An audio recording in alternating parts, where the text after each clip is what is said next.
the gift of life and for giving us the opportunity to meet in this manner.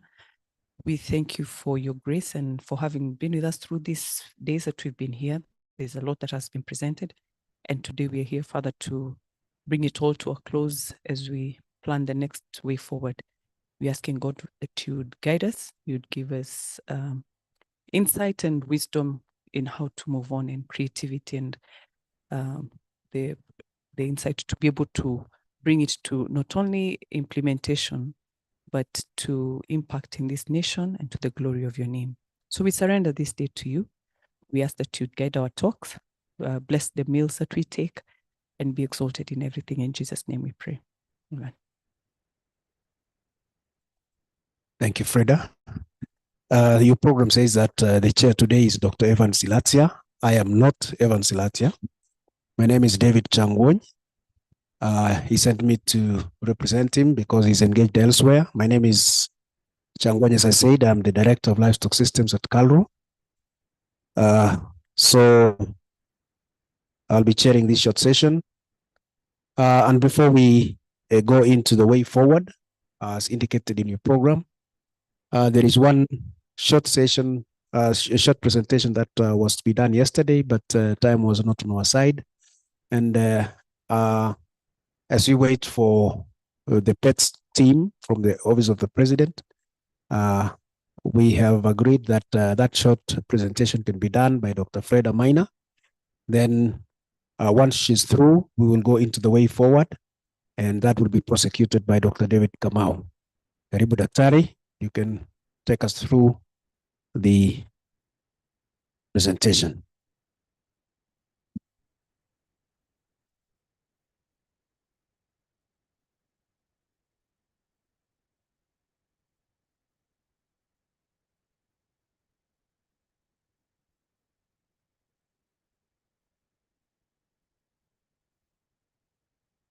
Good morning.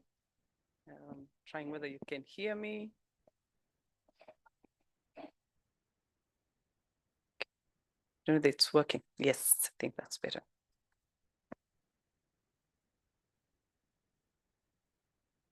Thank you. My name is Freda Maina from the Kenya Agriculture and Livestock Research Organization, the Assistant Director in charge of Technology Transfer. I'm going to give a short presentation on behalf of Dr. Carl Nyabundi, who is the Director, Knowledge, Information and Outreach. And basically it's looking at how can we leverage on knowledge management for sustainable soil fertility and health, the platform in Kenyan agriculture. Okay, knowledge management is basically the systemic process of capturing, organizing, and applying knowledge for organizational or project or any other goals. And I think from the conversation that we've had this week, we've talked about data, we've talked about where is it, we've talked about how do we present it to the end user, who is this end user? And so the aspect of knowledge management cannot be re-emphasized. It plays a very pivotal role in achieving the objectives of what we are doing here. And well, it also helps in enhancing the decision-making, policy formulation, and sustainable practices when done effectively. And so knowledge management is a key part. Yesterday, we got a presentation, we got a snapshot into who is KALRO and where we come from. And I want to give part of the CARV Act of 2013 that established the organization. Under Part 2, Section 5.2, Part I says, the object and function of KALRO is to establish platforms for the purposes of sharing research information, advancing research and transfer of technology and dissemination of information relating to advancements made in agricultural research, and also to promote the dissemination and application of research findings in the field of agriculture. So we cannot, to bring all this together, we need a functioning knowledge management. So under KALRO, we have a knowledge, information and outreach department whose mandate is to collate, store, retrieve, and share knowledge, information, technology, and innovations on the various agricultural value chains, whether it's the crops, whether it's through NRM, livestock, so everything brought together. that department is supposed to bring everything together. And this then means that it would be a very crucial department or function when it's that needs to be considered even as we're doing the soil fertility and the soil health platform. I'll skip the strategies because of time and because I'll capture some of them when I'm talking about the roles of the knowledge, information, and outreach. So I'll talk about the role of KIO, as we call it, along those, the data collection and management, information repository development, technology integration, accessibility and outreach, promoting collaboration with partners, governance and sustainability advisory, and training and capacity development. In terms of data collection and management, the role of knowledge management is to collect relevant data. So in terms of soil fertility, is to collect, store, retrieve, and share. Because many of the times we get to the place of doing the research, but bringing it all together is, if not done together in a coordinated manner. The day before yesterday, someone said, if you don't see it, it does not exist. So what happens is that we have so much that has already been done. And that was one of the questions that was being asked yesterday, that there's so much that has been done. Where is it? How come we are hearing about it now? Or how come we're not hearing about this? So we need a coordinated way of collecting, storing, retrieving, and sharing not only the data, but also the knowledge that comes from the work that will be done. Then the other part is information repository. Right now, we had a repository in Karo. Now we've rebuilt it, and we're now disseminating it once again so that it's available on the website and people are able to access the information. So building a comprehensive repository will also be one of the key things that the platform will think about. So much as we've given the information to the users, how do we make sure that even 10 years, 20 years, someone else can come back and see where is it in an organized and coordinated way, curate the content so that it's updated regularly, and ensure that stakeholders have access to the latest and most relevant information. And this can be done at different levels of access. Here I'm showing an example of one of the ways that we bring together information. We have like the Karo Knowledge Bank on, this is rice. This was developed together with IRI, International Rice Research Institute. So the Knowledge Bank brings everything on rice in one page. So you have, it's on the Karo website, and you can, I don't know how clear that is. But we have the fact sheets.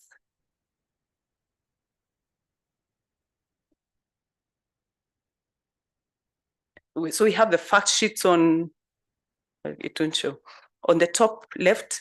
Then you can do the step-by-step production, the agronomy guide. So you have the rice suitability maps on your bottom left.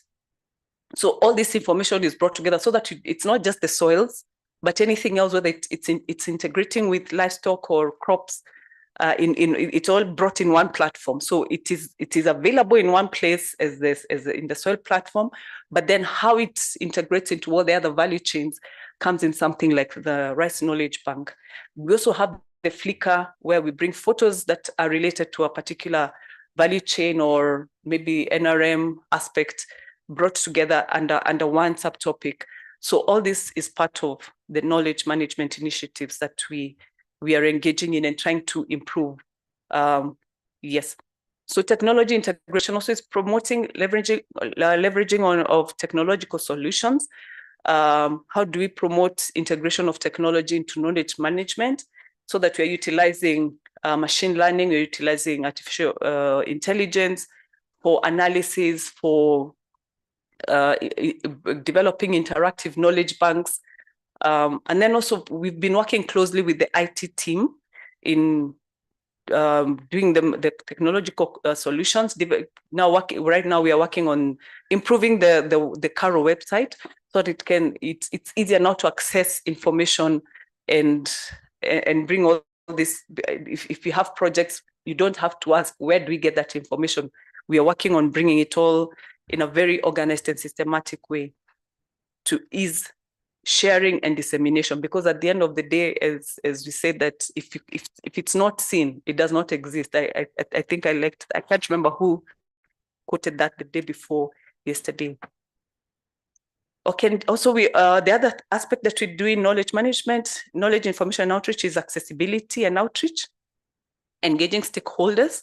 So we engage with diverse stakeholders, including farmers, policymakers, researchers at all levels, to understand their knowledge needs first, and also ensure that we're able to disseminate, we're able to meet their needs even through the various platforms that we have, whether it's working in demonstrations within the farmers, the researchers, or whether we're doing exhibitions, or whether we're trying to transfer technologies to end users or private partners who can take it up and disseminate it at a wider scale to the end users. So we do a lot of stakeholder engagement, and this is also still necessary for soil fertility, and also community outreach programs and trainings. And the last one, amongst the last, is promoting collaboration with partners, where we forge collaborative partnerships to promote establishment mechanisms for seamless collaboration, data sharing, knowledge sharing, and platform development. And the last few months, we've been doing a lot of that, just visiting with some of the organizations that we partner with, or who have a comparative advantage in how they manage their knowledge, so that we don't have to reinvent the wheel. Let's see how we can make it better, what exactly we are doing, because that we have a lot of knowledge in Karo. We have not exactly gotten to a good knowledge management space, and that's where we are headed. And also we also participate in initiatives that help disseminate this information, make sure that the knowledge is available, and contributing to expertise and insights from the division.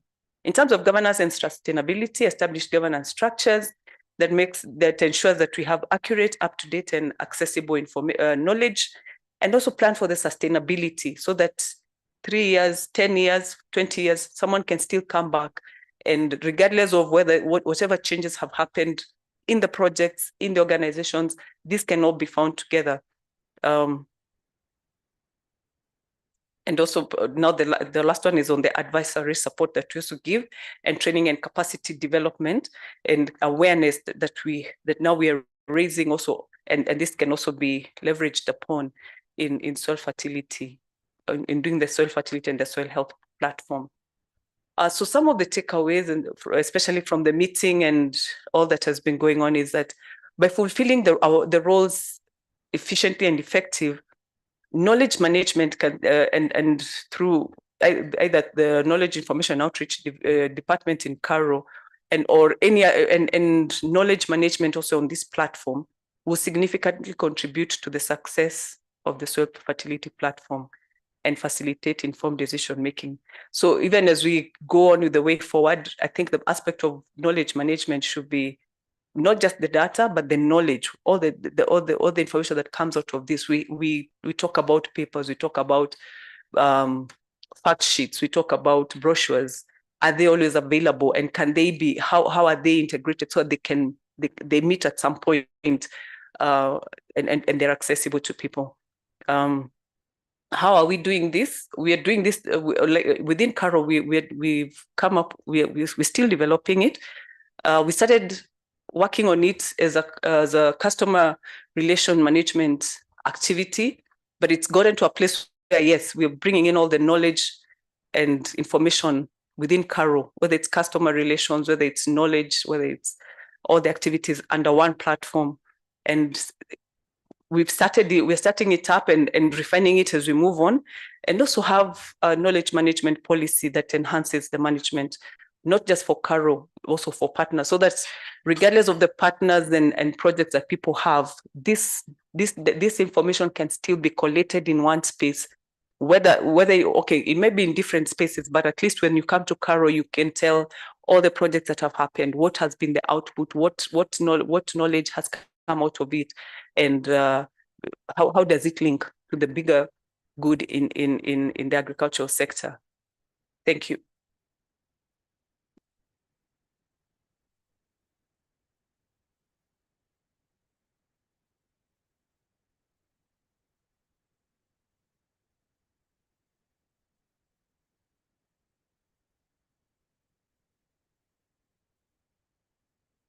Thank you so much. I believe that was a good wrap up of what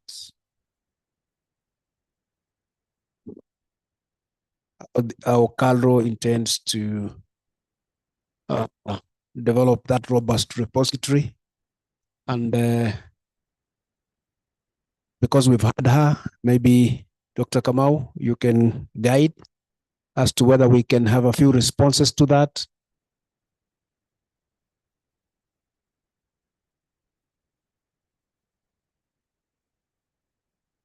Dr. Kamau, you can guide us on that, or we can move to the next phase. Maybe, okay. Then now I welcome Dr. Kamau to take us through the next phase, which is way forward, even as we wind down. Karibu. Thank you. And good morning, everybody. Yes, it's good to see all of us after this being the fourth day. And I can still see a lot of us who have been here since day one. This is basically a way forward session. And the way forward is a culmination of day one, day two, day three, and what was agreed on. And just to inform the members who are in this today's session, in fact, I was missing one person. Yesterday we also in the afternoon had a fairly closed door session meeting, and we came up with what we are calling a way forward. But before I do that, I want to invite Maria Agnes, who has really done a lot of work so that we see this workshop take place, so that she can just give us a few of her views on how we have gone. And then after that, I'll come back and give the way forward. Thank you, and welcome, Marie. Thank you very much, Dr. Kamau. I just have to think about what to say just now, as I've just been invited, but I think there's a lot to say actually, so I would need to prevent myself from being too long. Thank you so much for acknowledging me. I don't think I deserve so much. The World Bank's role is to also be a convener, right? So this is what we do. And, we have the opportunity to see all the activity that everything that you've been developing the past few years, including, of course, with our support, but not only. And we have the opportunity to see what others are doing. And this is our role to bring it to you, to bring the knowledge. We've heard about knowledge management just here. Sometimes it's just about knowing who's doing what, where, to realize that if we were cooperating and using their knowledge, we could go faster. And this is what someone said at the beginning, right? Maybe sometimes it's difficult to work together, and it might be slower to bring all this group together. But once we are together and we identify that there are really great opportunities for working, for cooperating, and using everyone's comparative advantage, then we can go so much further. And I think hopefully this is what happened these past few days. There's been a lot of information.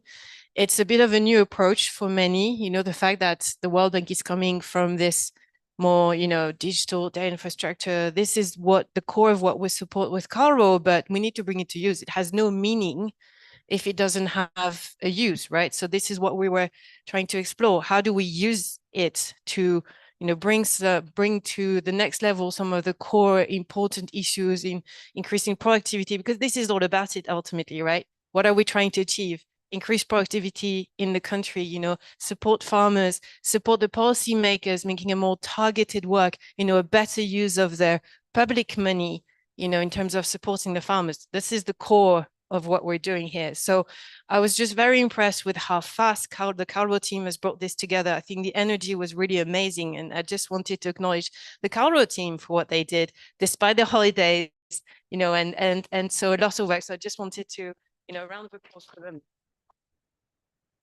I think I will stop here. Just really happy to see it coming together. Dr. Kamau is going to present some of the elements. But just reiterating, we're strong supporters of this big data platform, of what it can do, but it still needs additional support from the specialists, from the technical front. We need, to make sure that the coordination is well supported. We have a lot of great colleagues here that I wanted to acknowledge. I mean, they're not necessarily here today, but FAO was really supportive. They've really helped coming together their knowledge about, how they've done this work in their very big institution with such a large amount of data. Sometimes it's not the best, but have a lot of experience to share. We had GIZ still here today. We have CGR's colleagues who are really present, but also thinking, and they might not be here, but everyone who presented, I think everyone really has been there, available, and really open to sharing and cooperating. So I want to thank everyone who participated. So thanks, Dr. Ma. Come over to you. Thank you, Marie. And let's give a hand clap. I think it has really been a good session, and we want to. Yes.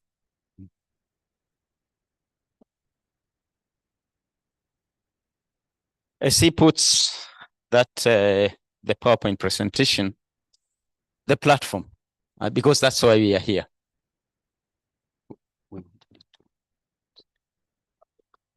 As we put the PowerPoint presentation, in terms of operationalizing operationalizing this platform, one of the things that we have, of course, agreed as part of governance is that there will be a steering committee, and the steering committee will certainly be done by the Director General Carro.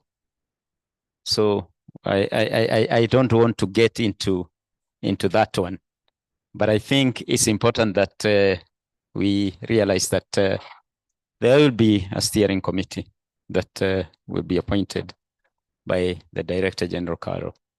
And we did agree on working with work packages. These are specifically committees that will ensure that we get to operationalize this soil fertility and soil health platform. And we ended up with 8 of those work packages.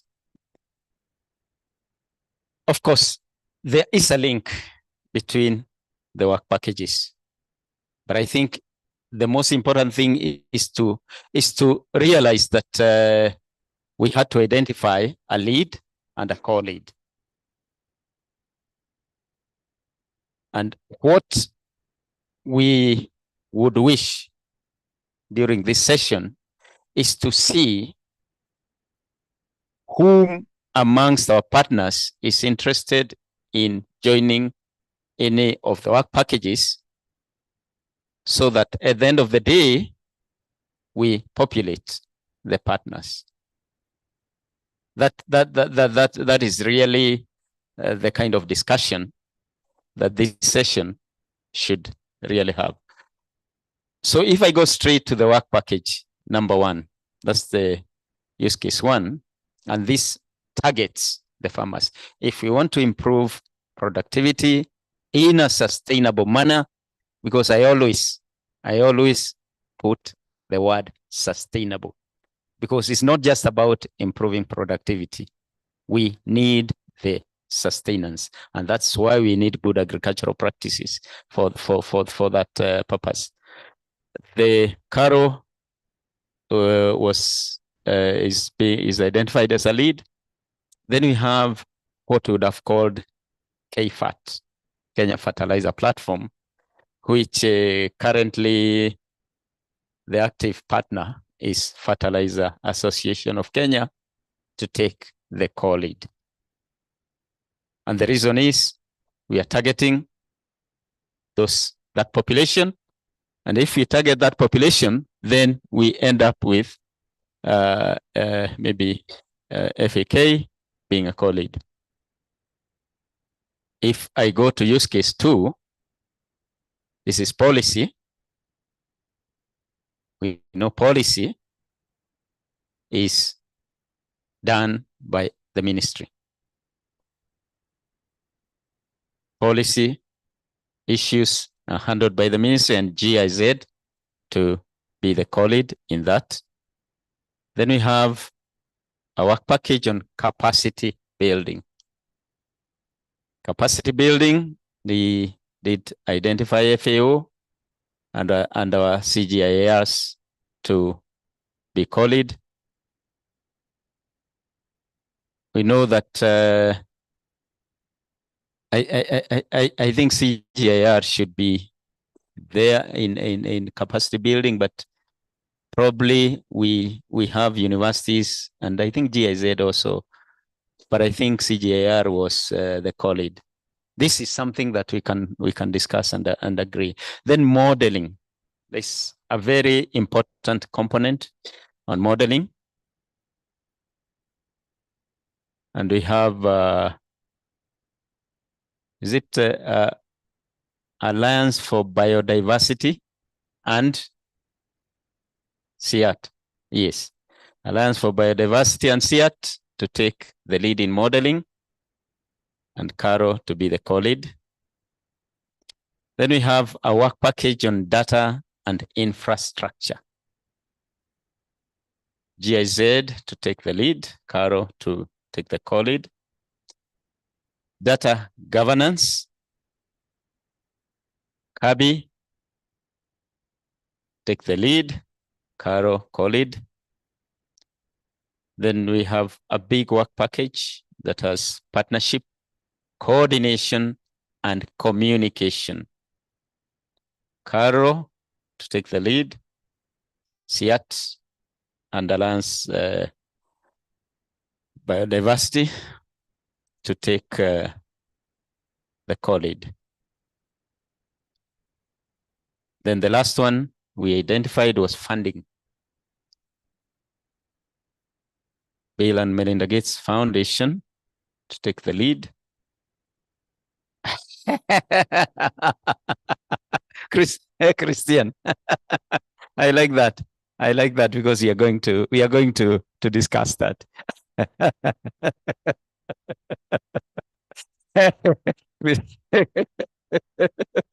Okay. Bancaro to take the co-lead. Basically, this was the discussion, and you know, so I don't know how we go forward. In that we wanted to get comments from each of these based on the suggested way forward from each of our partners, so that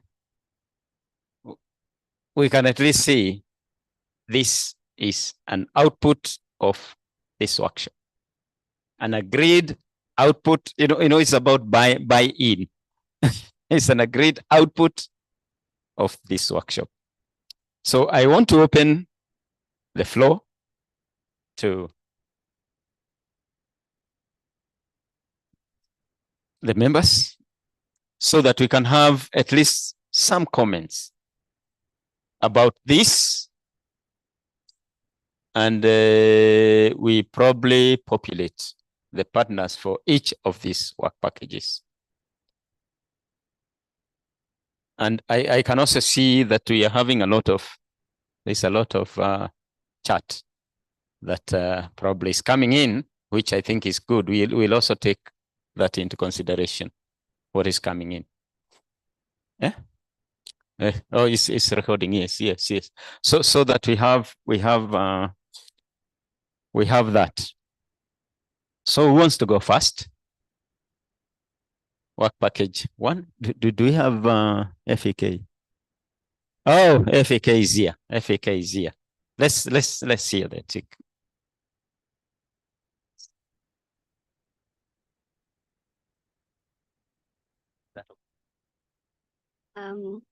Yeah, I think as FAK, we support this. I think my comment would be to say that we would definitely need to have the roles clear and the goals also very clear so that we can work together and achieve the main roles of that use case. Thank you.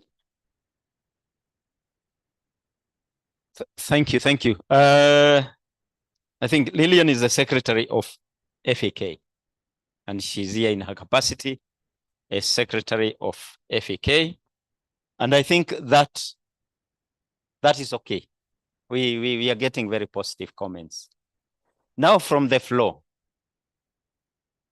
any partner who would be interested to serve in that work package, so that we at least have, you know, I don't know how many, whether we have a minimum number in these work packages for ease of, you know,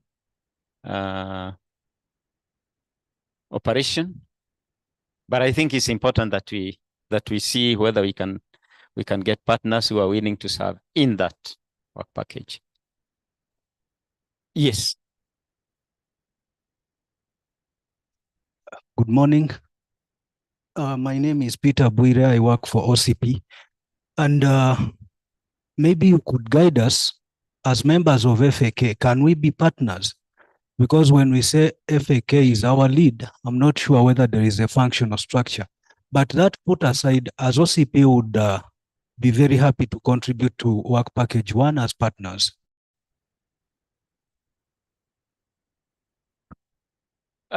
Okay. I think the FAK secretary, because I think what should really ideally happen is that FAK should give us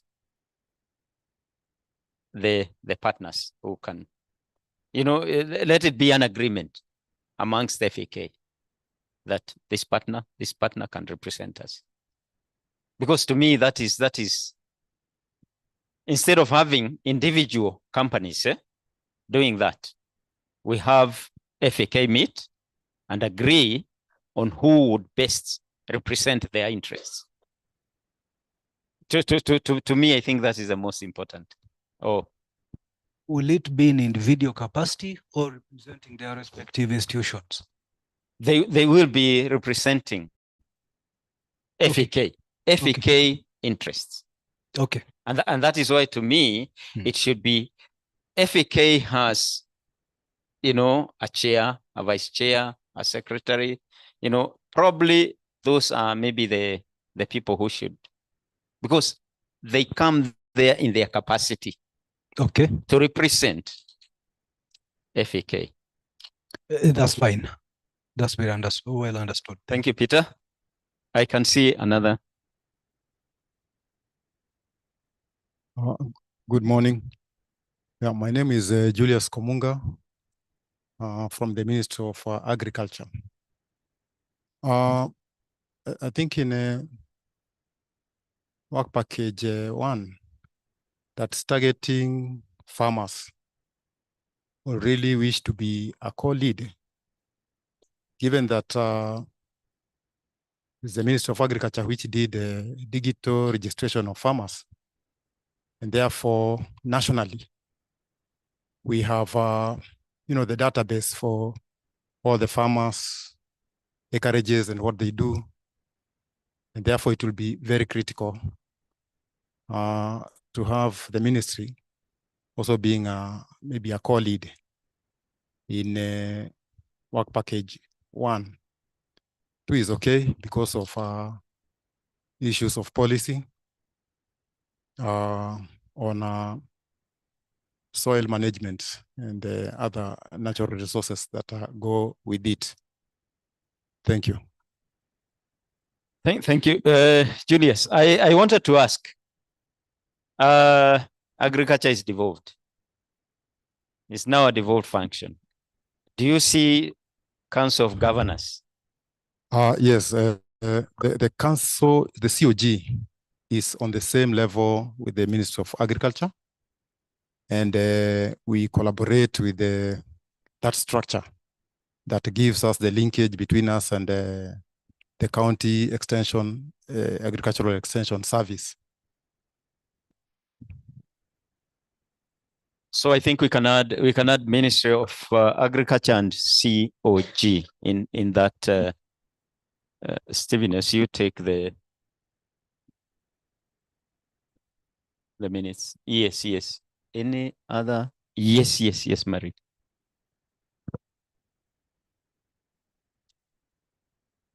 Thank you.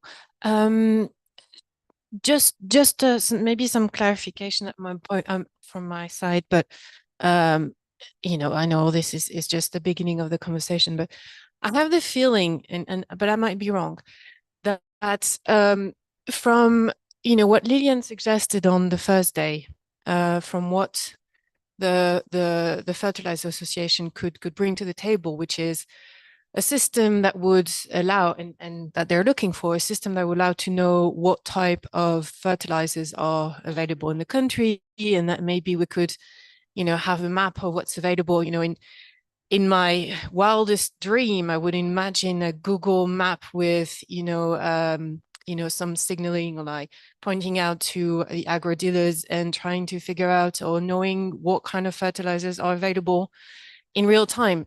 Of course, it's impossible, but wildest dreams.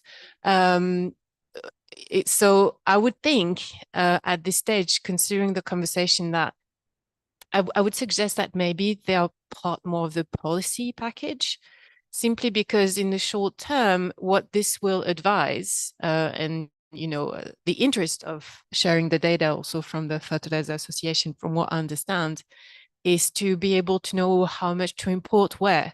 So the link at first could be with policy, and I think that the first use will be with policymakers, and an interaction, a win-win from this transparency between the private sector and the policy sides.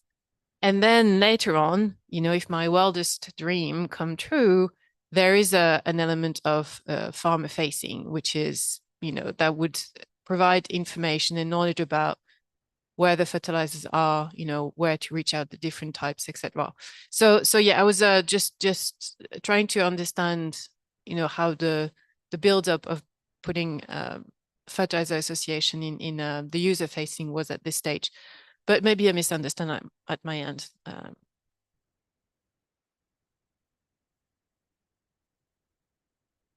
I think my understanding about the fertilizer industry in Kenya, it self-regulates itself. That's the case. The government does not come in, and that's why they have an association.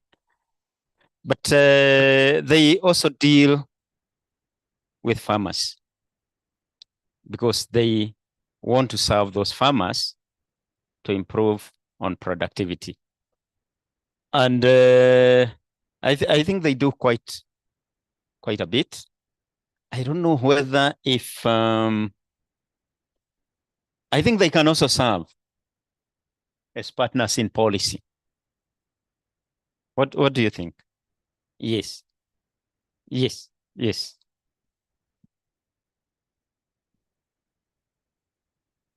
a distribution and all that. So it would be good to also have a role in the policy use case. But I also see our big role in the use case package. So I think it would serve all if it would be in both the use case 1 and use case 2 work packages. Yes. Yeah. But I think what Marie says is very, very important, because then the Fertilizer Association, or the partners of the Fertilizer Associations, are the ones who will, after being given the information, of course, from the Ministry of Agriculture, we are the ones who bring in the fertilizers. And it's important to know what is available, what types of fertilizers are there, and how this can then get to the farmers. Yes, so I think it's okay. We can still have FEK and user case 2. Of course, Caro will also be a partner in that one. At that whatever. So let's come to, I think, use case 2 policy ministry. I think it's that one is in order. GIZ.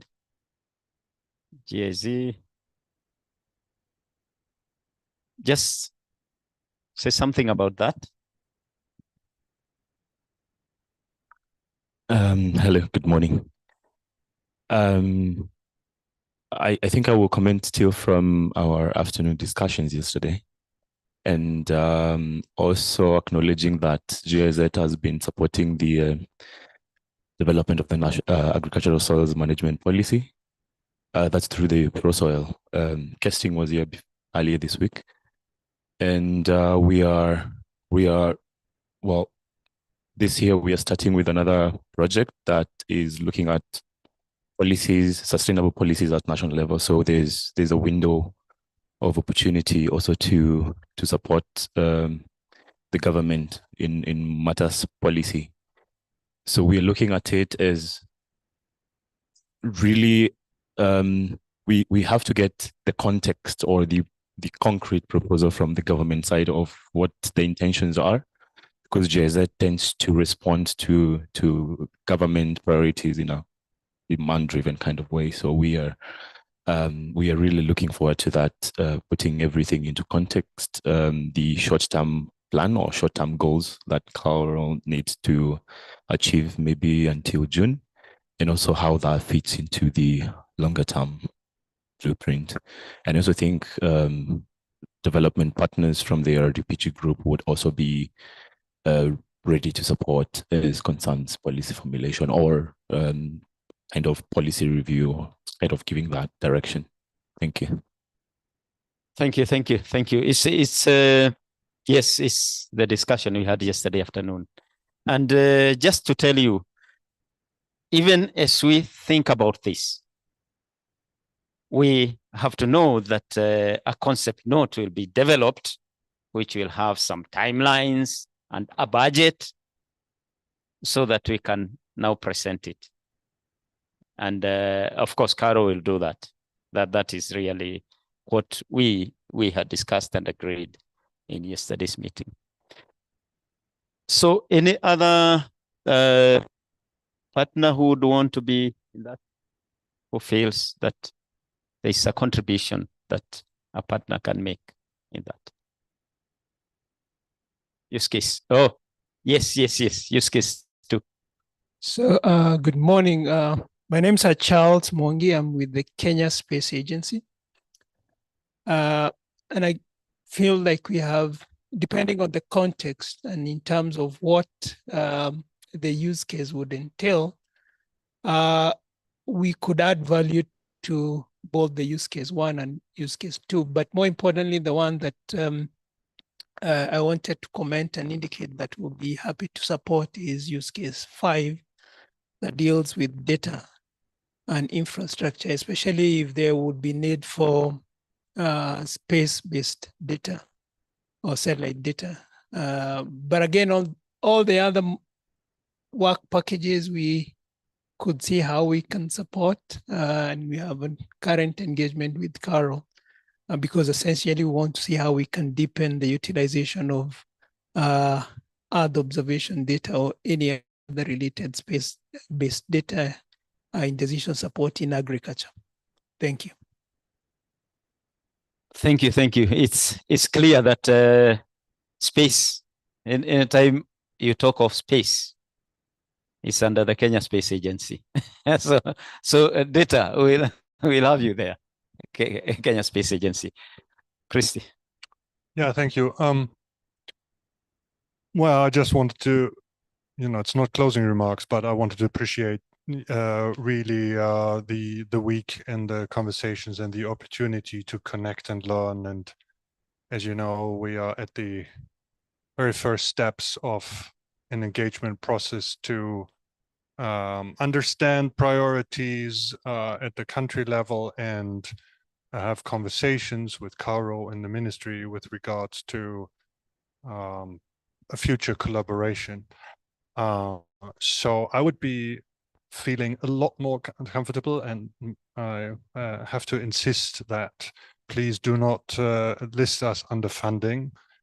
This is not agreed upon, and I know you have your interpretation, and I'm very eager to understand more about your thoughts on why you put us under funding, but I would rather see us as a thought partner for now. Obviously, as you've seen in the last 3 days, we have been investing in this space for many, many years. There are assets, I think, that have been built. There are active grants and partnerships that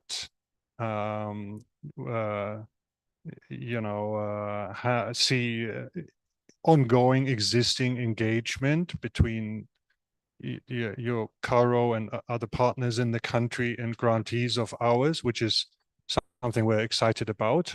You have the upcoming summit in May, which I think creates another urgency on a narrative to be shared with a broader community, which we're very keen to talk about. So if you list us as thought partners for now, I would be delighted to engage. Everything else on, opportunities to, help as a thought partner shape your agenda or inform your agenda and how we could collaborate in the future is something that is to be explored. But I'm really pleased to be here and get to know you and everybody in the room. So I just wanted to, share that note of clarification. Thank you. Thank you. This is what we had. In fact, in yesterday's meeting, we're almost saying, this being driven by Caro, then they should take the lead. You remember? And it's true that for funding, maybe we still could take the lead. That's why you can see World Bank Caro there. But we probably wanted to see the partners who are willing to, and it's very good that Bill and Melinda Gates Foundation is willing. Yes. If I may add one thing I forgot, that I think we all realize that everybody in the room has a day job and is very busy. And what's not quite clear to me, and something that I would also be happy to engage about and discuss, is how would a design process look like? What kind of capacity is needed to support the design process? How do you plan to capacitate such an effort, both in the short term as you are working on key priorities before this is realized, but also in the longer term in terms of planning this as part of your larger Digital Act platform? It's not quite clear to me, but I think a very crucial component to have dedicated individuals like a project manager or so who would, do this on a day-to-day basis, because this is a heavy lift, I think, and needs coordination and somebody who is 24/7 on it, because it's a lot of money you plan to invest, I believe, partly loan, partly maybe not. So that's just not quite clear to me, but I look forward to you educating me more about that. Yeah. I think in the short term, in immediate term, Caro will dedicate somebody. But if I remember right, was it GIZ? There was a partner who said he's willing to, yes, to pay. Yeah, to we'll put AFAP. We'll put AFAP. But in yesterday's, I don't remember which organization? There was an GIZ, and thank you GIZ, because they were willing to have somebody one day per week, assign somebody one day per for this particular. So it's an immediate. Those are the immediate things that we have to, because we have to start working on this even as we live. I can see, yes.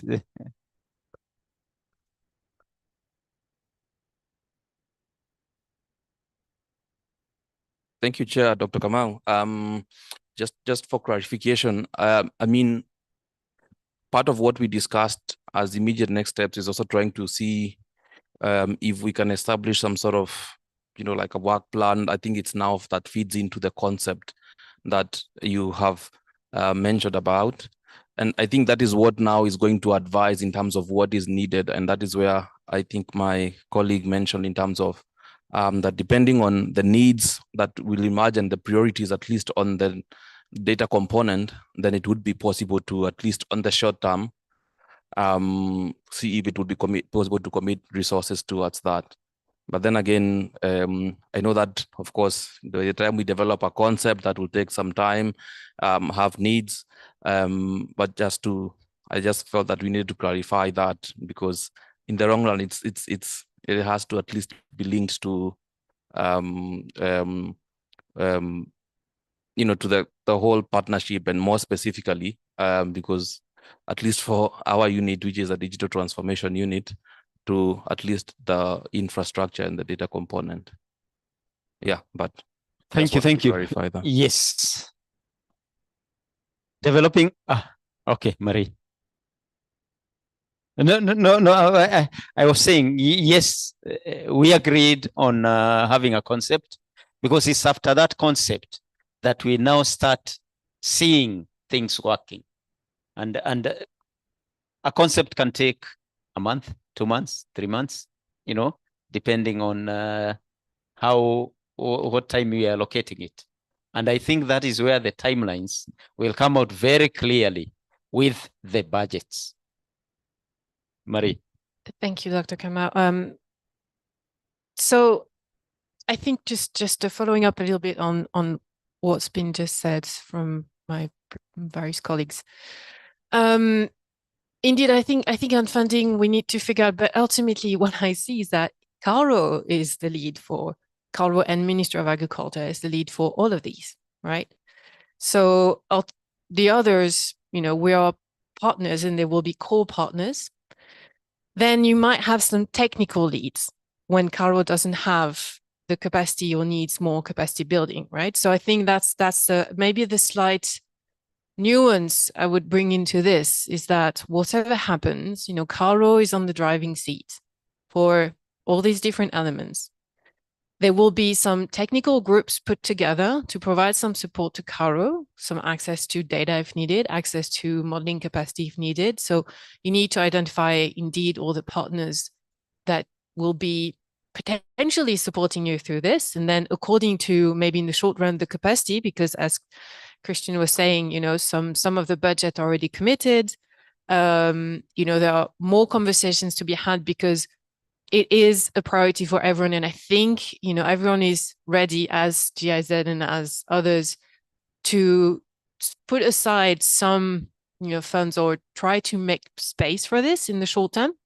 Then there's the longer term discussion that will be, more clarity and based on the program that you will put together that will have, a bit more of a clearer budget, need from human resources, etc. So maybe as a next step, one thing that could be possible is to have Carlo put together a sort of task force, like a team of 5 people with different types of competency. And we've seen that there's a lot of, the presentation from knowledge management this morning. There's people on the partnership front. There's the team on Soul. So maybe an option could be for the next few months, bring together this task force that will have different people reaching out to their needs. For example, on the modeling, reaching out to and working more closely with the models that have been made available. And I would think obviously of the one that CDR has already developed and that has been validated. So maybe, that's one option to showcase what could be done leading to the African Union Summit.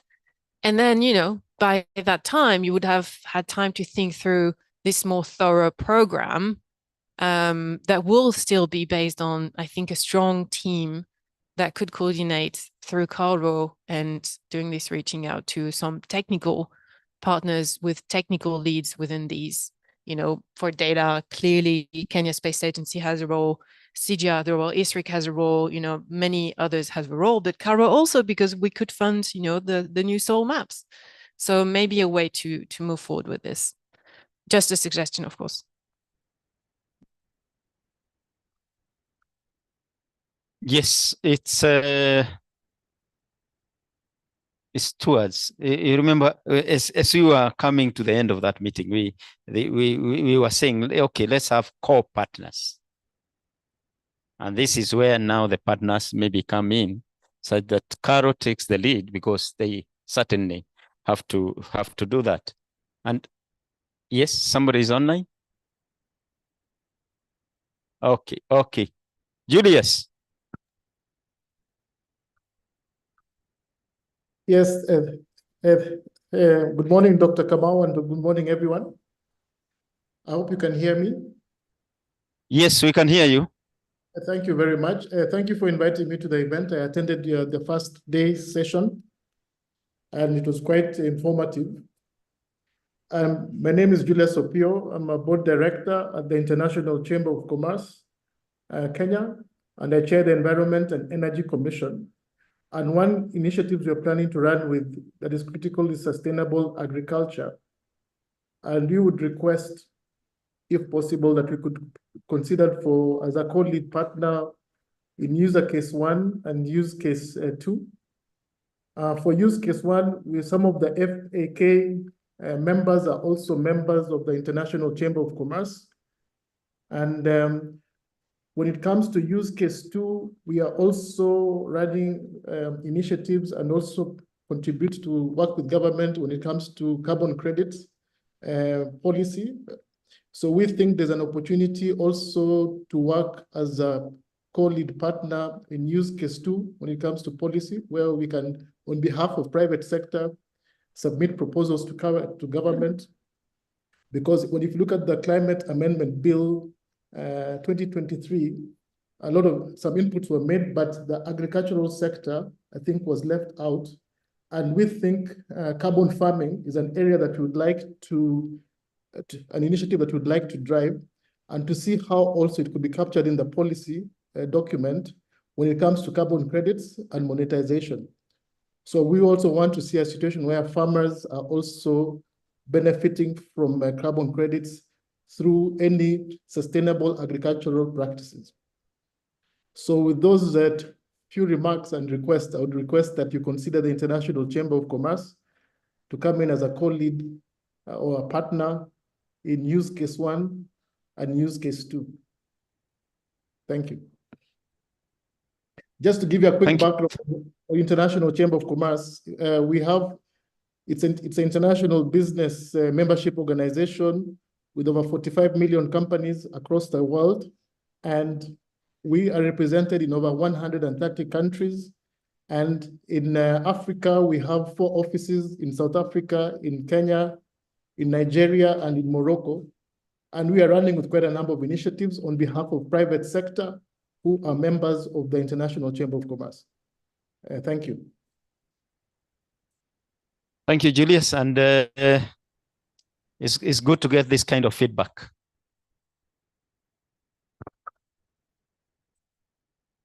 Am I allowed to speak? I'm Professor Tanui from AHOP. Basically, we are working with a very big team. And the team you're working with are, of course, APNI, Agronomy, here at CGA. And one thing that has come up is we don't duplicate a project that is being done by the other one. So my take is, as Calro, are you able to filter that when somebody comes and says, you are going to do this program, you tell them, join the other team who are doing it. But if you can fund another project on the same, it's still okay. Number two, we are working very close with Calro, as you're aware, on the 8 priority crops. So far, we have actually, I've gone through all your research centers in Kenya. I'm impressed. But to be very honest, you need to equip your centers. If there's anybody who can fund that, you need to equip them, because when we went and compared them, actually with only one university, University of Eldoret, we hope that Calro is an outlier. So you need more funding, you need more focused requests on the type of equipments that you require. Number three, we are actually talking about soil. Actually, are we legally protected? Because already we don't have what you call National Action Plan to rehabilitate the soils, but we are talking about soils right now.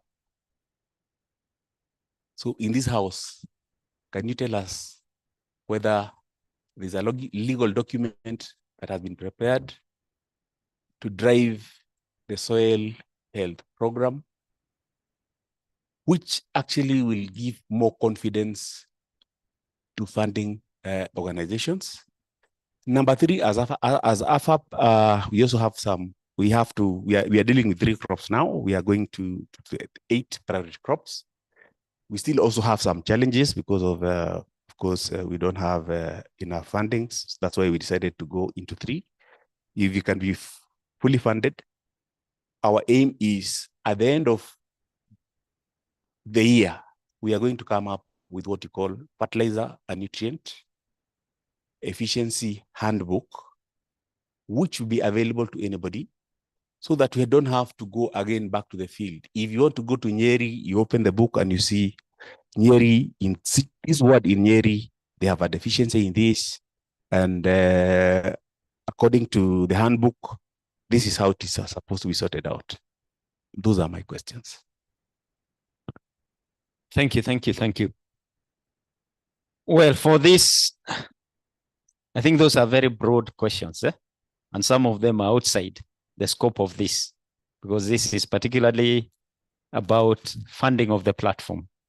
It's use case 1, but this use case 1 is now related to the platform. That is really the all this, look at the platform, soil health platform, at the back of the mind, that yes, we are looking at use case 1, but the platform at the back of the mind. And that's why we have something on, funding there for this. Of course, the aim is to improve productivity to the farmer. To who? To the farmer. And that's why use case 1, the target is very clear. We are targeting that farmer. In terms of National Action Plan, and I think this is something we said in day 1, that this policy was passed, was adopted by the government last year, mid last year. Part of the action plan is about soil health. If you look at it, there's a whole chapter on soil health. And one of the ways that we are addressing that is, once we have this platform, then we'll be partly addressing the soil health. So we are not outside the policy. But now what we need, and I think, that one is now driven by the ministry. And I know my friend is there. He's driven by the ministry. The ministry is the one to call us so that we do a national action plan on that policy. And I think that is what, but we cannot stop and wait for that. we are implementing that policy. This is part of it, and I'm sure my friend will also give a comment, but we are implementing the policy. Yes, and this is what we had identified as one of those things that will, at the end, the back end, is improving productivity of the farmers in a sustainable manner. Soil health. Yes, Julius.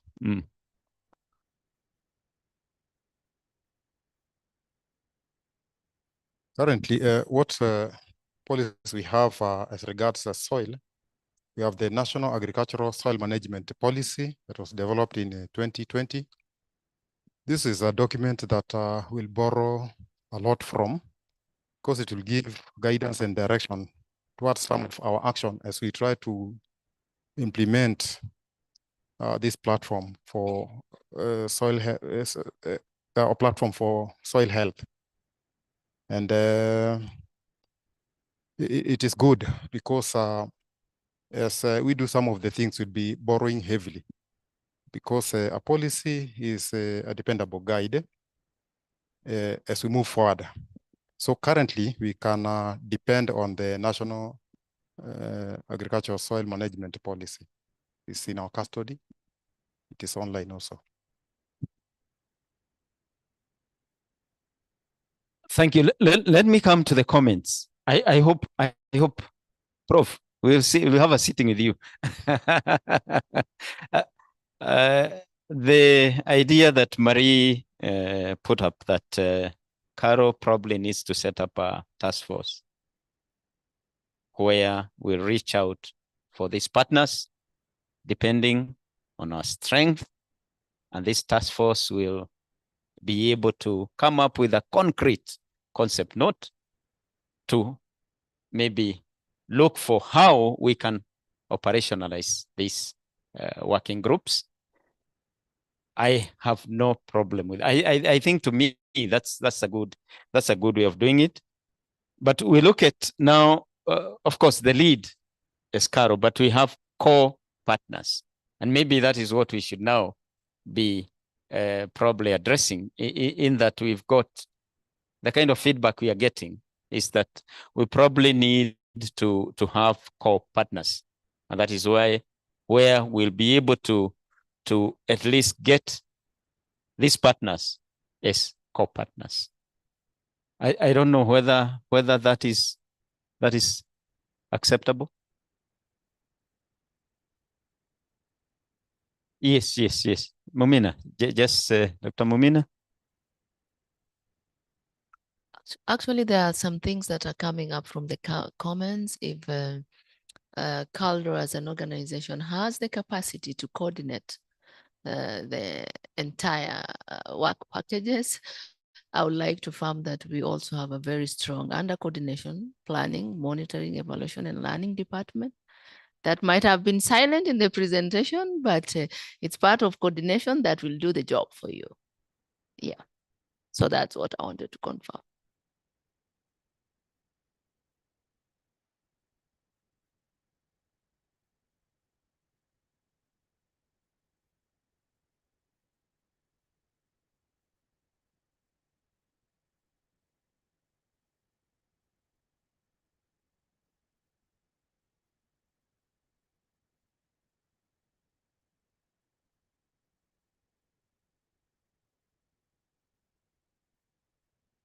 The partner who wants to.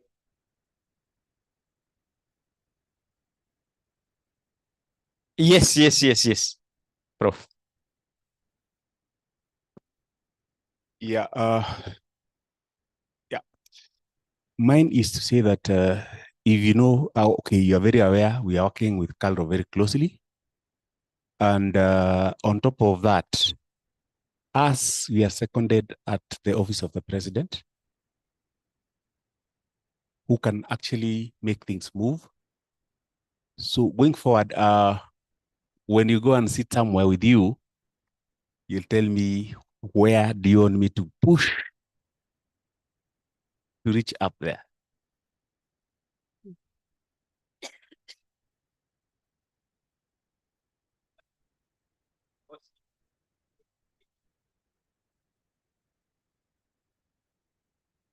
Mine is just a comment on the issue of duplication. Even in our strategic plan, to avoid duplication, we'll be doing coordination on research.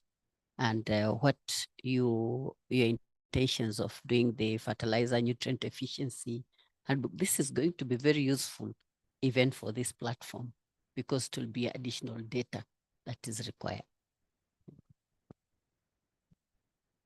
Yes, so I think what we are going to do, and that was the suggestion that Marie gave, that we are going to sit down, because we wanted to populate the core partners in this discussion, and especially which particular work packages a core partner feels that I can support that. I can make contribution for the purpose of operationalizing the platform. So, CGIAR.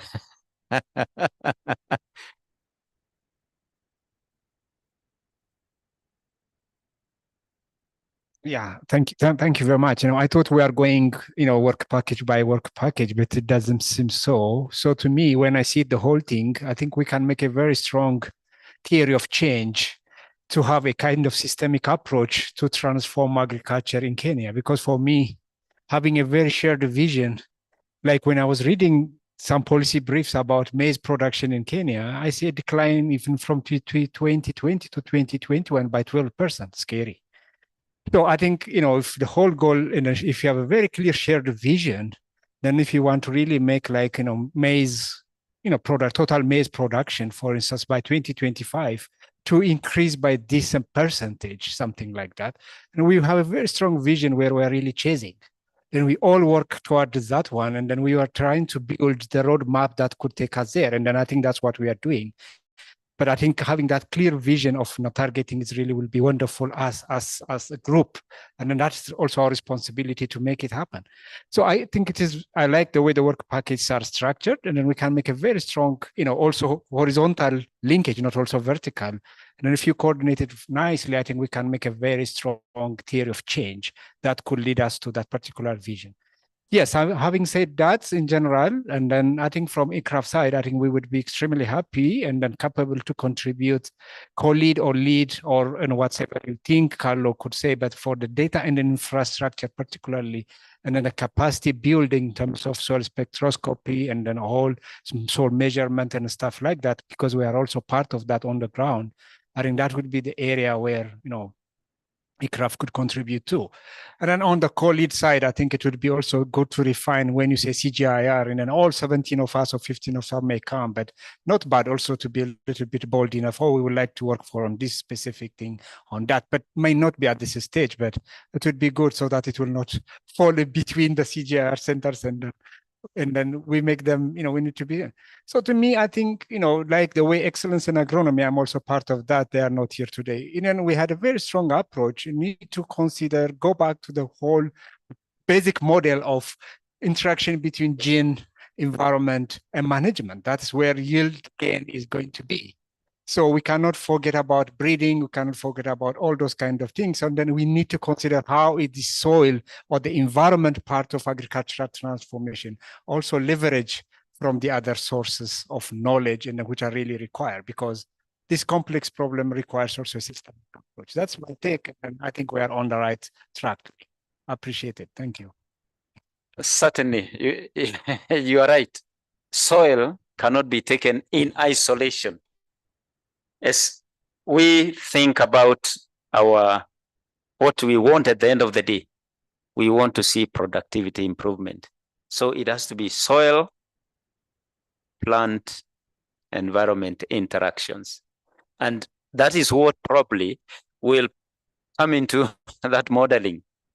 And that's really important. We appreciate that. And if you can allow us, and also CGI, and I said this yesterday, I think we need to narrow down into which, like ICRAF, IIT,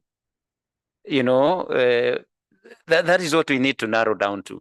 And I think if you can allow us, we can sit down as Caro as we develop the concept note and try to reach out to the individual, CGIAR and partners, so that we can have a conversation, so that we fill in this template in a different manner, such that we have the core partners. It has to be, well, we expected that we thought we could do it here, but apparently it's not everybody is here. So maybe we may not do that here, but we have seen that we need a concept note with timelines, an implementation plan, and a budget. And I think that is what we can discuss with when we get back to Caro, with our DG, so that we see how best this can be done. There is a group that is not here. Online, who is? Dr. Kamau, this is Henry at Kabi. Yes, Kabi. Thank you very much for sharing this, Dr. Kamau. Yes, I wanted to make a comment on the data governance and also contribute something on sustainability of this project. So one on data governance, that's work package 6, that is you proposed Kabi to lead. Yes, I think we do agree on that, especially where we'll set standards and also data policies that would apply on the data that is either being reused or gathered so it can be stored within the system. So one thing that we as Kabi can do is that based on the learnings that we've done under the Rwanda Soil Information Service in Rwanda, that's a project funded by the Gates Foundation, is that we could apply those learnings into this project. So we could really use those learnings and come up with policy based on the FAIR principles. And then also we'll do that in consultation with the Ministry of Information and also CALRO itself, because I know you've developed policies so that we ensure that the data and information products are accessible to the partners. And then also there have been discussions, I think, that have been made where it would be important to really engage with CALRO scientists so that we have scientists who will fully own and also maybe operate the system or the project. So as much as you talk about the champions, let's also have CALRO scientists who will fully own this, and also we build capacity. And then having champions who will also make sure that we make sure we cooperate all the activities, especially during the discussions, is important. So about sustainability, I think it's important we link this project with the Land Soil Crop Hub project. I think this has been mentioned a lot, so that we create synergy and sustain achievements while supporting continuous activities. And then also it's important maybe afterwards discussion can be made so that we can integrate this project into maybe within the Ministry of maybe within the ministry program, so that maybe we can have a yearly budget from Ministry of Finance for continuous maybe support for this project. Thank you. Thank you. Yeah, I think your comments are well taken, and we've noted the contents. And what I can probably assure you is that as we redo this, we'll factor in such kind of sentiments that you've made. Now I can see somebody on the line with a raised hand. Frank. Yeah, so go ahead. Yeah, so thanks so much, Dr. Kamau. Yeah, so it's Frank Rasche from ITA, and I'm representing here also the Excellence in Agronomy initiative for today. What I also noted on this slide that we see here is that ABC and CIAT are mentioned.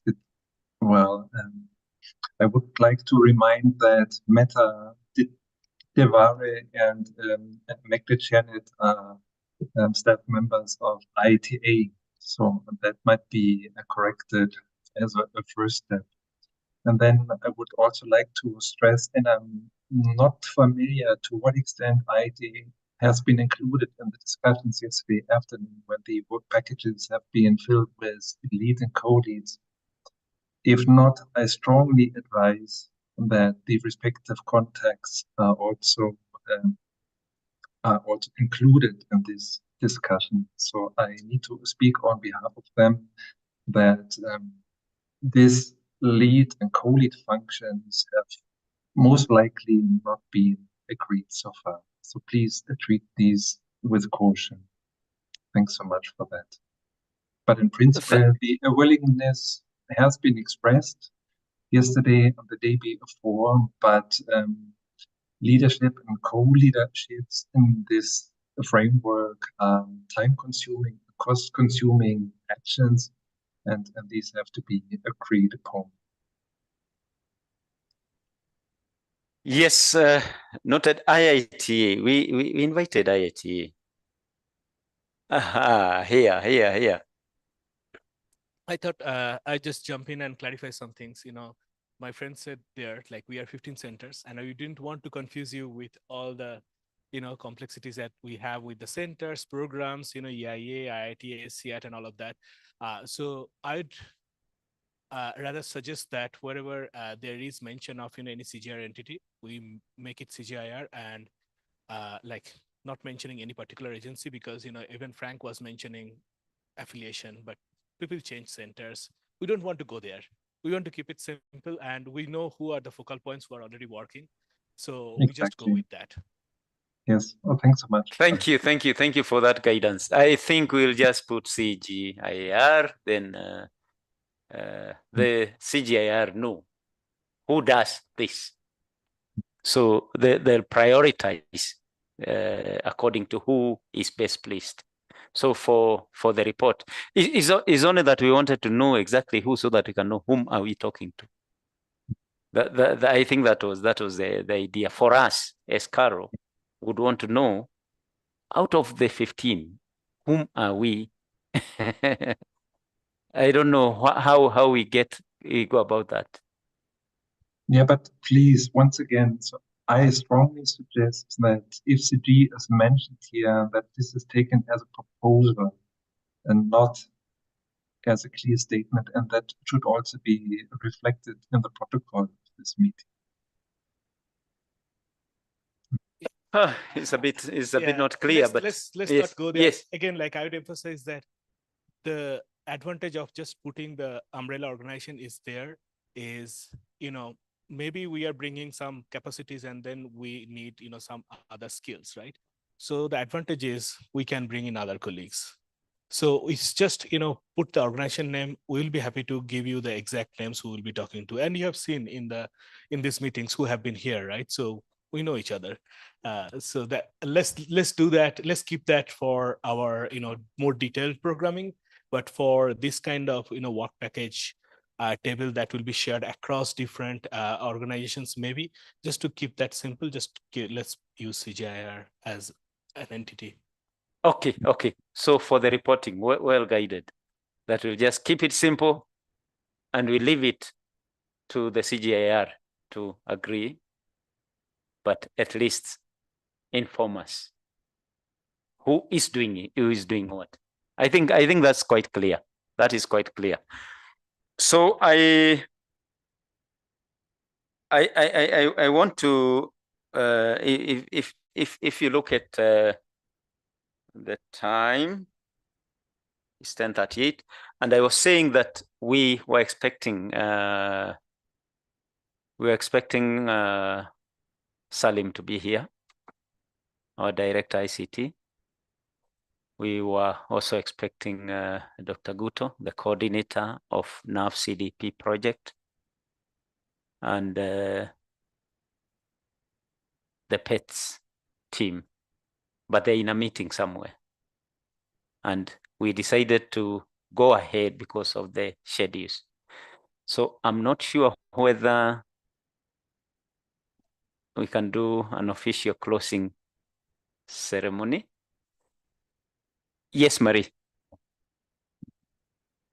Yeah, sorry. I think that indeed that's a bit of a shame that we don't have at least Salim, or I don't know if Simon is coming back, but there was a slide that was presented. I think that he was I was prepared that he was going to present. Dr. Kamara, I wouldn't really want to leave it to this this slide. I think this has people need a bit of clarity on a couple more elements. If you don't mind me sharing about this, I think, based on what we talked about yesterday. I think in the short term, if we have this task force with Calro, the objective would be to answer exactly to what is being discussed, from what I understand all day with Salim, Pets, and, high level conversation about the next stage for the fertilizer policy. And just want to emphasize, because it's not being highlighted here, but there's really this pressing demand. And this is why Salim, he's been absent despite his strong commitment to this, because he has to answer these questions. And when I hopefully he won't mind me mentioning that, but I talked to him yesterday and he was like, well, if we had done this work 2 months ago, I would have been able to answer to the ministry much more rapidly about what they're asking, which is, what do we need to import, what type of fertilizer blends, where do we need to bring them, in which county, how many bags, and this is the question. So unfortunately, he's not sleeping so much because he has to figure it out without us having done the work 2 months ago. But let's do this for the next rainy season, right? Let's make this ready. Let's create this information, like make it available, so that maybe next time Salim can sleep a little bit when the ministry is going to come to him and asking that question, and so that there's it can be automatically checked by the government for them to plan, and for also the Fertilizer Association team to the constituency to decide what they have to do. So I would say that if we can focus a task force in trying to get this maybe pilot done, drawing from what's been done already last year and the models that already exist that have been vetted, and we know that CGIR has developed that model, and maybe adding to this the data that the Fertilizer Association of Kenya can bring in, making it very practical, and all the other additional data that we know would have been useful the first time the model was run, and that includes also potentially some satellites, some Earth observation data. Remember there was soil moisture from Planet that was considered also. All these kind of things that we can bring in, ISRIC and others, soil hive data, etc. So that would be a first, tangible objective. Then using that time and using the experience of this pilot to develop this program, secure the group of, maybe the roster of partner that you would have to, that you could reach out to with different types of competencies. You group them, you create a bit of a template, this program, and identify some other use cases to be developed, and that includes maybe more specific buildup of maps, more specific things that I might not be aware because I'm not a soil scientist, but that I think had been identified. But I don't know if Poverty, could we still maybe present highlight some of the elements that had been brought together, even if Simon's not there? I think maybe it is a bit too technical for this. It was just to showcase how practical it was, because we're a bit high level here. It's just to showcase that there is some there was some practical, but if Simon is not there to present it, so but just to say there are things, some clear targets within the next few months we talked about yesterday, in terms of types of data, types of maps to put together, the foundational elements that would be used for this pilot I was mentioning, but maybe later on. I just wanted to bring it a bit more to the ground at this stage. Apologies for this, but if I were, I would personally have needed it in the room if I had not been aware of what was going on the past couple of days for your team and the request from the government. So over to you. Yes, I think just one point. The people to give the direction on what type of fertilizers, which type of fertilizers are here. That should be clear. They are here because these are soil scientists. But I want Parvati to maybe, can you just, because I think that link of this would really then after that we'll go through the comments that are online. Then we can agree on whether to break for tea and come back for the closing, as we buy time to see whether those will be back by then. Thank you. Parvati. Sure. Let me try to project it. Yes, just project it, because I think it's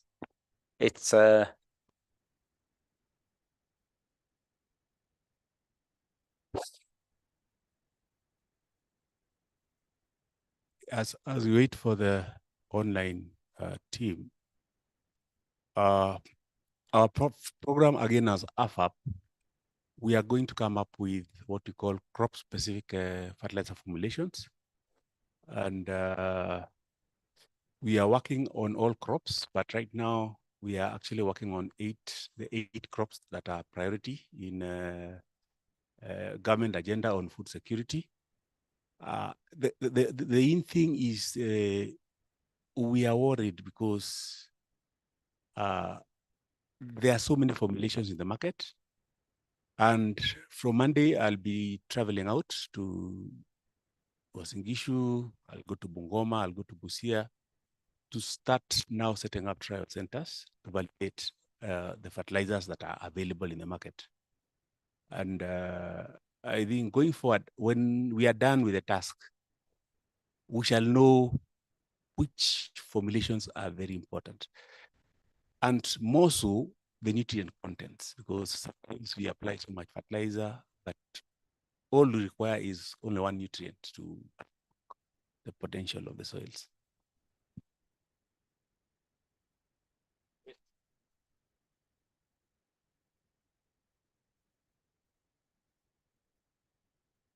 As they set up the presentation, there's something I want to comment based on what Professor Tanui and Julia said. Last week, we are in a similar forum in Nakuru, and then there's a very important discussion that came up related to the work we are doing here. There's this soil management policy, but the question that came up is who regulates the laboratory services for the soil. You know, farmers are taking soils to private labs and getting different recommendations. And the question was, is there a possibility to have some unit in a government framework, for example, at Kilimo House or at NAL, that's going to regulate the private laboratory lab to save the farmers from all these upcoming lab? That issue came up and is still subject to discussion.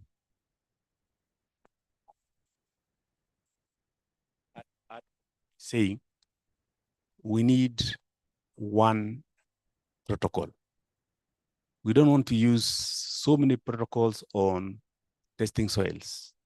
And CalRO must lead us and tell us if it's wet chemistry, you go to wet chemistry. Because we don't want every organization that is going out there doing soils testing, they're using their own methodologies, which may not match. And it is going to bring complications because when we start now looking at formulations, it becomes very difficult. So CalRO, can you lead us and give us the methodology that you're going to use in soil testing, soil analysis? That's my...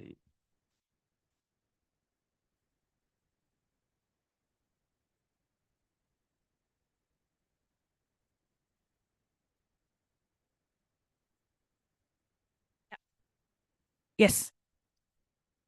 Yes. So I wouldn't go into the technical details of this, but this is a very quick outline that I've worked together with Simon, and also I got a lot of feedback from Ani from CGIAR.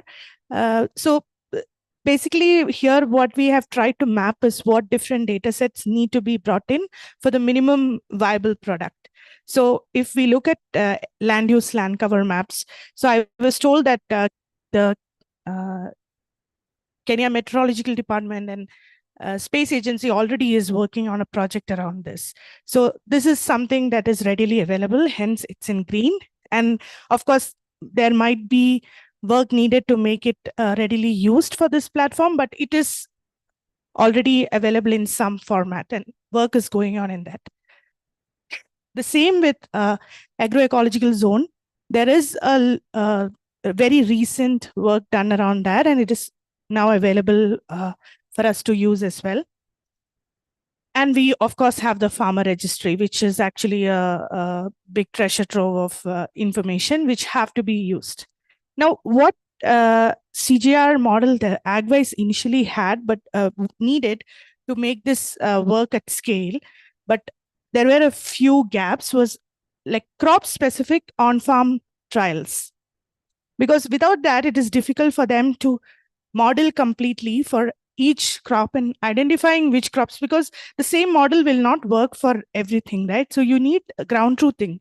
Of course, satellite imagery can play a part, but without ground truthing, especially because we are making a very important decision both from the policy side and farmer side, we need that ground truthing to be done in the best scientific manner as possible so that we don't make any errors.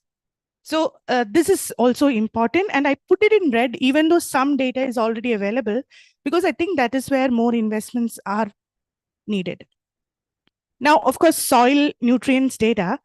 Now, you ask about the standardization, right? So out there are a lot of documents which says how countries should do soil mapping. I saw one from FAO. I found one from ISRI. There is like a lot of information out there. I think it is important, like you said, Carlo take the lead and come up with a roadmap on how this soil nutrients data be collected, which parameters, at what depth, and create like a kind of a blueprint. And it's also important because I put here data, but in models, I have also put soil sampling plans, because it is also important to come up with a sampling strategy which is representative for the whole country. So using all this data, you can come up with a better soil sampling strategy and collect data, which, let's say every 2 years, you have to rerun this. Every time you should not be able to, you should not start from scratch, but rather use the same blueprint, use a similar methodology. Of course, it can improve over time, but then they are comparable.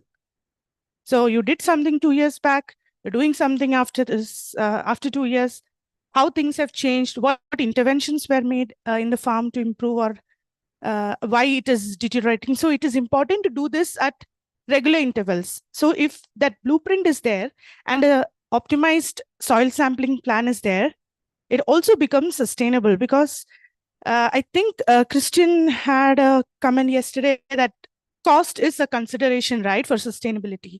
I mean, seeing a lot of data science projects, most of the times it doesn't scale or it is not repeated. For sustainability perspective, cost is a consideration. It's one of the main. So if you have an optimized soil sampling plan, you also can reduce cost, but with the maximum efficiency of sampling, especially when you want to do it national level.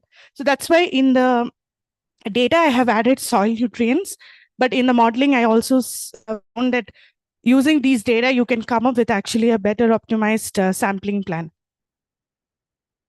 And also very, very important is fertilizer information. So it's about the blends available, what is already being used, price information, because ultimately it is about making it cost effective for farmers as well. So knowing the prices, that is also very important.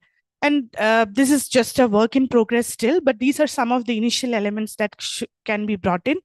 Then before going to the products, we need some intermediate models. So it can be like I said, soil sampling, crop type masks, yield monitoring, and even AgWise is a model that can be used because it have been demonstrated. It, of course, needs more data to improve it, but then there can be much more. Calro could develop other models, but this is basically the modeling stack. And then only comes the products. So using these models, from all these discussions we had, I thought these are the three key things that are emerging. So one is like a soil nutrient and nutrient budget maps. So this is actually useful, not just for KALRO, not just for Fertilizer Association, not just for researchers. It is like ecosystem, the whole ecosystem need this. So they can come up with ideas and how to improve it. So this should not be done one time. And this is why a blueprint becomes very, very necessary, so that you can do this in a scalable, replicable manner later on as well. So then that's one of the products. Then we have like county, sub-county level fertilizer recommendations. I think this is some of the immediate needs that we need. So even before going to the farmer level, it's good to aggregate and see what works. It can be short-term, we iterate, we improve. So that itself can be a product. And then we can go for farm level advisory. Even there, it can be a short-term work, like with a smaller geographic area, but it also requires like a roadmap, how we scale it.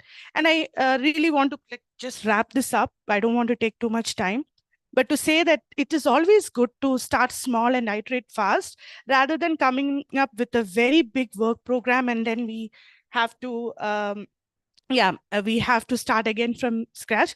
But the foundation should be very strong, that it's not that you cannot scale it. So the foundational elements should be there, like the data, the models, keeping in mind the products. But if we can come up with a short-term action plan, but keeping in mind these work program and the long-term plan, I think that would be very efficient. I hope I didn't go too much into technical details, but yeah, this is what initial thoughts. Thanks. Thank you, Pavadi. I think what you've done is basically to some of the questions that are being asked. The role of maybe ISRIC. I saw you've taken us back to these work packages that we had done, so that people can try and understand the roles of each of those work packages. Like I said, at the end of the day, we'll have a description of what each work package, the TOR for each of those work package will have, so that people can see most likely where they fit. But let's just go to the chat so that we try to give a feedback to the questions that are in the chat. Just project.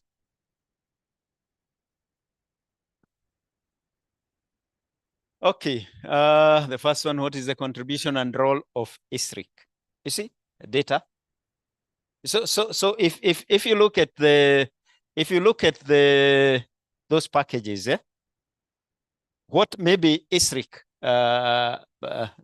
should do, and contribution of ISRIC, EU, IIT, what we should do is to have suggestions where which particular package that ISRIC would be contributing. And I think that what Pavadi has just presented will shed some light. Then there is, I believe, FEK as a co-lead in work package 1 and work package representation of the private sector. I think that on the case we are. Then Samson Opala, this is also a scientist, and what work package is data validation. There's whatever on data, a work package on data. Then he's talking about the methodologies. Yes, Beatrice Nganga, despite perhaps the different methodologies used to test for different soil indicators, test results for different methodologies should not significantly differ. That has always been our concern. That has always been our concern. And that is why we need a conversation on that. I think we should be having that. Then again, for soil testing, farmers need to check for KENAS accredited labs, which use accredited methods. KEBS is in charge of this. Perhaps include KEBS when it comes to methods of analysis. On chemistry analysis methods, can be accredited so far. I happen to chair the soil and the fertilizers and soil conditioner technical committee in KEBS. And those are some of the things we deal with, methodologies. So I'm very sure that, and I can see Nekesa is one of the members of that committee. So I think these are some of the things that we normally deal with and which we probably have seen we need a bigger conversation. Prof will have a conversation with you in terms of that, in terms of what we want to do. It's true that the SUSTAIN project will come up with deliverables. We will work with you. That one I assure you. Yes, you can add.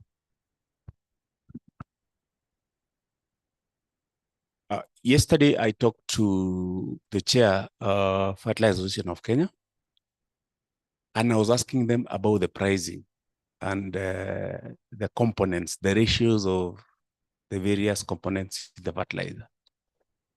And one thing he told me is that wherever they get the money, especially the subsidy money program, they can only provide a fertilizer that fits the price, but not conform to the farmer's requirement. So he was telling me that, yes, we have the fertilizer, yes. But if we don't get the correct price, we are going to reduce the quality.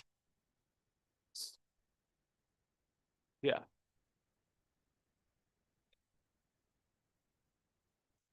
Secretary of FAK will answer you. Her hand is.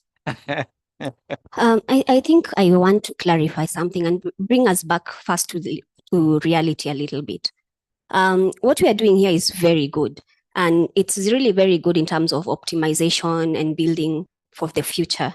But the reality, some questions that have been asked here, and I think Marie has mentioned that, Christian has mentioned that, there is what the government is asking that they want today and tomorrow and maybe in the next 2 or 3 months.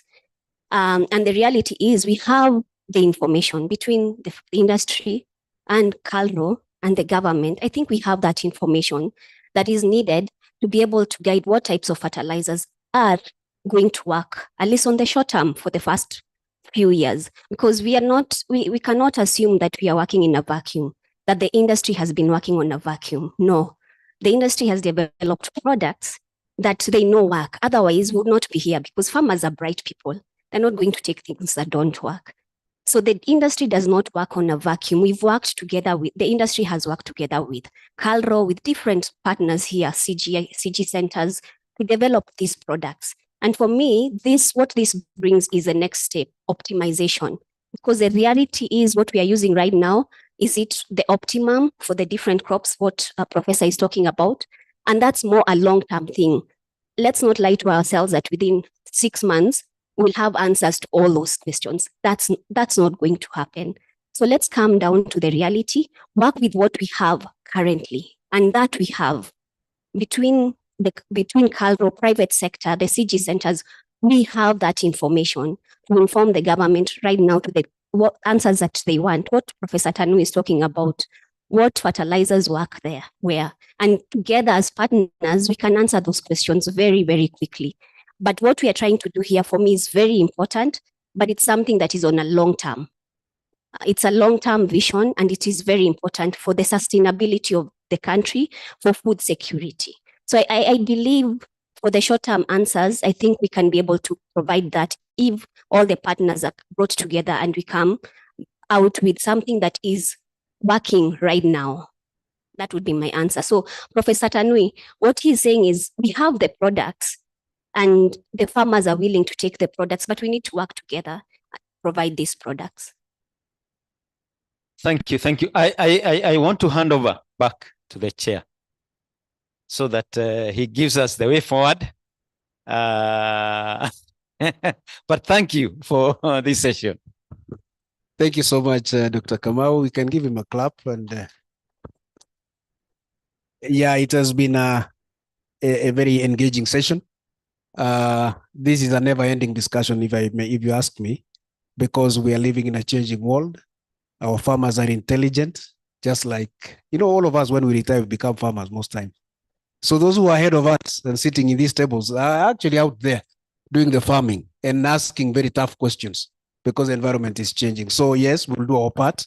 And when we join them, we'll be asking those who will be coming after us the very same questions. Now that is being very engaging. The discussion continues. But right now, as we continue to engage, the touching base, as Dr. Kamau was saying, continues as we take our tea. Then we're having 15 minutes of tea and break.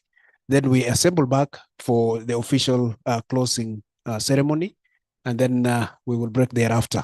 So 15 minutes from now, we assemble back here for the closing. Our tea, for those who are new, tutaingia hapa. We'll go through this door and get our tea. Karibuni for tea. Then 15 minutes later, we assemble. Thank you.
this opportunity to welcome DG Calro to give the closing remarks. Karibu, Dr. Mukini.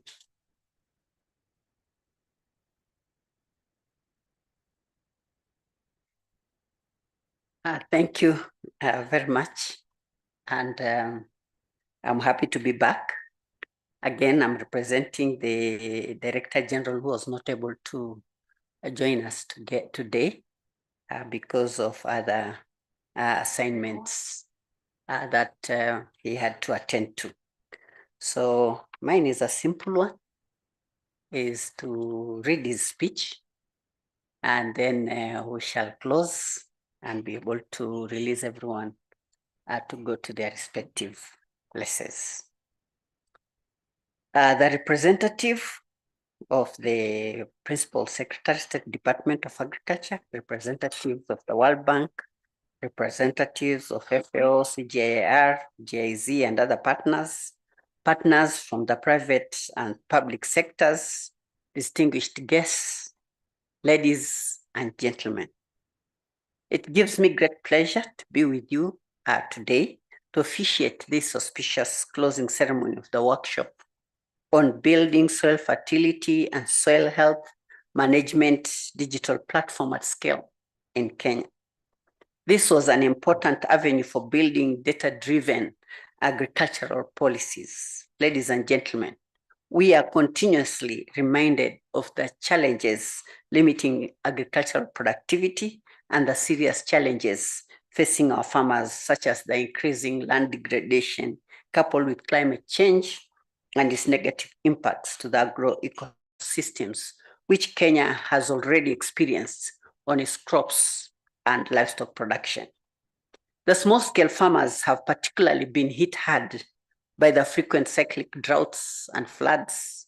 In addition, their low purchasing power has limited their access to inputs, such as seeds and fertilizer, leading to low profitability of their farm enterprises. Thus, they continue to suffer from food and nutritional insecurity. Ladies and gentlemen, we must address these challenges collectively and holistically as a country. Indeed, we need to develop new methods for land ecosystem conservation and soil health management, among others, to deal with these challenges. All this means that Kenya needs intensified data-driven agricultural research and development across a broad range of farming systems and agroecological conditions.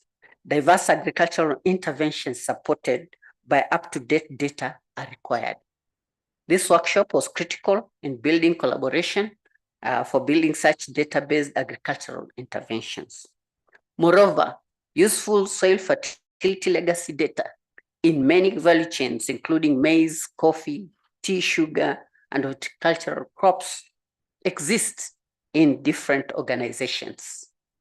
We also have capacity in computer-based models and several evolving data collection methods with great ability to boost agricultural productivity.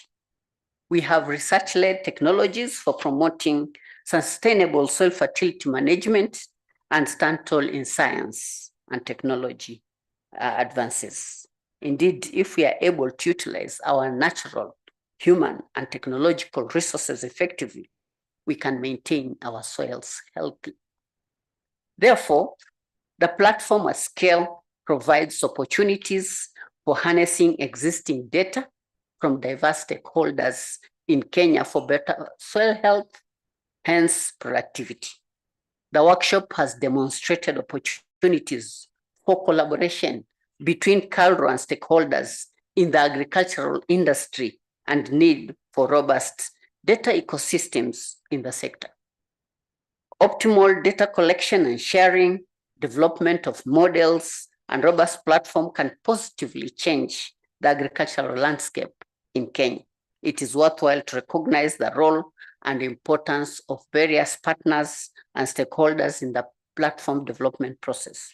I'm indeed thankful to you all for being part of this endeavor, and from where I sit, I promise to support the process. As I conclude, I note the successes of this workshop. I'm informed that you have had very stimulating and engaging discussions over the last 4 days. The workshop has considered priorities that align to the government better, agenda that advance the concept of improved and sustained farm productivity, hence profitability for the Kenyan rural farm. It is now my great pleasure to declare the workshop on building soil fertility and soil health management platform at scale in Kenya officially closed. Thank you so much. God bless you. And as you go back, those who have to travel safely. Thank you so much.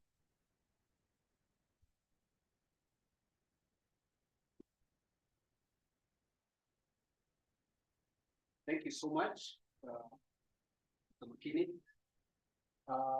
Now that is officially closed.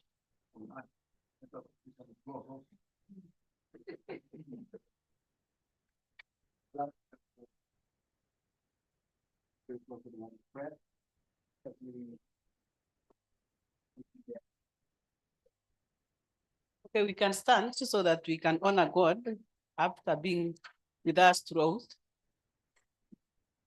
Father, in the name of Jesus, we want to thank you once again for having helped us throughout this meeting, Lord. We have been able to discuss anything that is worthy of discussing for your own glory. We want to thank you for each one of us who have been able to participate both physically and even virtually. Thank you for their input, Lord. We can't take it for granted that you have been able to give us wisdom and knowledge to be able to undertake these tasks to the end. We thank you for all the leadership that they have been able to lead us. Thank you for the partners that they have been able to support us even in discussing and even in willing to support this activity that is for the good of our country. We can't take it for granted. We thank you for our nation as we prepare even to work for this nation more and more. Lord, may you guide us. May you give us more willing partners to support this country so that we can be food secure and even be able to glorify your name in everything that we are doing for this country. May you lead our leadership that they'll always have the wisdom to guide the agricultural sector in a higher level that you have always purposed to bless our country, Lord. We thank you and we bless you because when food is life unto us, we thank you and we give you praise as any one of us is traveling through air, through the land. Lord, we ask that you may give us a journey mercies that we shall be able to be together with our loved ones wherever they are for the glory and honor of your name. We thank you and we bless you. For in Jesus' name we have prayed and believe. Amen.